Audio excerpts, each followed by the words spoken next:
It didn't receive any government funding whatsoever from the Australian government. That's usually how films get made in Australia, that we're very reliant on funding bodies. Instead, I had to borrow money. I had to sell personal possessions. Eventually, I had to do a crowdfunding campaign, and that's what gave me the 35,000 Australian, which is about 22,000 US. And that was the first actual legitimate funding that I got. Of course, I had to give everyone a bobblehead back in return. So, which reminds me, I do actually have some of those bobbleheads left. You might have noticed that Weng Weng has been sitting there protecting you from Max Alvarado the whole time. So there you go. If anyone is feeling particularly flush with money, this is one of the last remaining bobbleheads from the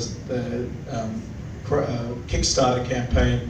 This can be yours for the high price of 500 pesos. So come and see me afterwards. I will be at the merch table. But this is kind of like being in a rock band, right? I get to go on tour, right? So imagine this, right? It's not as glamorous as it sounds. Trust me on this. Like I did a US tour, sorry, Canada, US, and Mexico at the end of last year, because I'd finished a book version of Search for Weng Weng. So this one is here for the high price of 800 pesos. This is basically the documentary times 10. This is all the information in the documentary, plus the behind the scenes stories of me going looking for the stories in the documentary, plus it is a ridiculously detailed history of Tagalog action filmmaking and interviews with Dolphy. So this is my Pinoy B-movie Bible now. If you can say that you write your own Bible. So if anyone wants these, I've got limited numbers of these, but 800 pesos, or come and grab a bumper sticker for 50. And that will at least get me one beer at Cabao X afterwards, you know. So please support your starving filmmaker. But anyway, so the tour last year was to promote the book and to also do some more Search for Weng Weng screenings in North America. But I had zero budget. I had to borrow some money off my parents. This is how glamorous my life is, right? And I thought, it's okay, I'll be able to sell some books and you know, some DVDs. And I forgot how expensive one hotel room is in America for one night. I was remembering Philippines rates. So I ended up having to sleep on Greyhound buses between cities. I figured that this is the only way that I can afford to do this, is if I stay up until about midnight, get a bus to the next town, sleep on the bus, and then emerge, you know, in Chicago, 7 a.m., go and sit in a coffee shop, try and get free Wi-Fi, and then go to the next venue. So I did this for 3 weeks. I was like almost dead by the end of it from sheer exhaustion. But because I had a couple of very successful film screenings along the way, I managed to make around 1,200 US. So I had money in my pocket. I was feeling pretty damn good. I earned every one of those dollars. I was auctioning off bobbleheads. I was walking around with 23 kilos of books on my back, selling them, and then having posted the next package of books in the next town. This is like a military campaign. It wasn't even a rock tour. This was me going into war, right? War against chaos and poverty.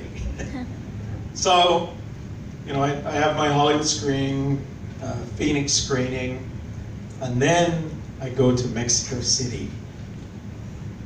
And I've been walking around America for the last 3 weeks feeling pretty damn good. I've got my wallet in my back pocket, $1,200 plus my credit card.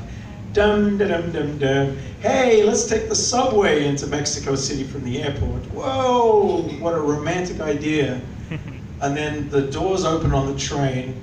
I felt down in my back pocket and my wallet was gone. Oh boy. I was like, oh shit. I am in trouble. So my hosts were like, oh shit, man. Well, at least we booked you into a hostel. Okay, at least you got somewhere to stay for the next 3 nights. I'm like, great. Hostel room, all to myself. They're like, yeah, no, you're gonna be sharing with 7 other dudes. Oh God, okay, so I sat on the end of this bunk bed. There's like 7 sleeping guys, you know, kind of looking up at me. Who's the gringo?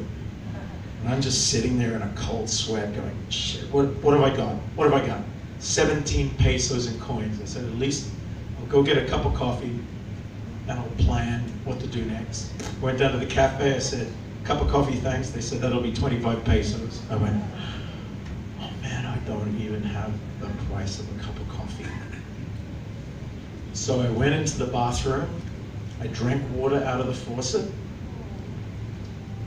tried to wash the cold sweat off my brow, and I sat down with free Wi-Fi and I said on Facebook, help, help, been robbed, got no money. So luckily, I had a couple of friends in Australia, England, Australia. They said, all right, we'll send you some money by Western Union. A day later, I finally had some cash back in my pocket. And I remember at the darkest moment sitting there going, look, I'm a white guy, right? Like we were saying before, I am from a very privileged country, Australia. We have it really good. But at this moment, I am completely at the mercy of Mexico City. Now, I can let Mexico City eat me alive right now.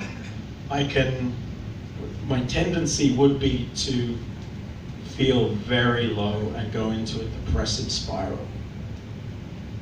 But I thought, well, you know what?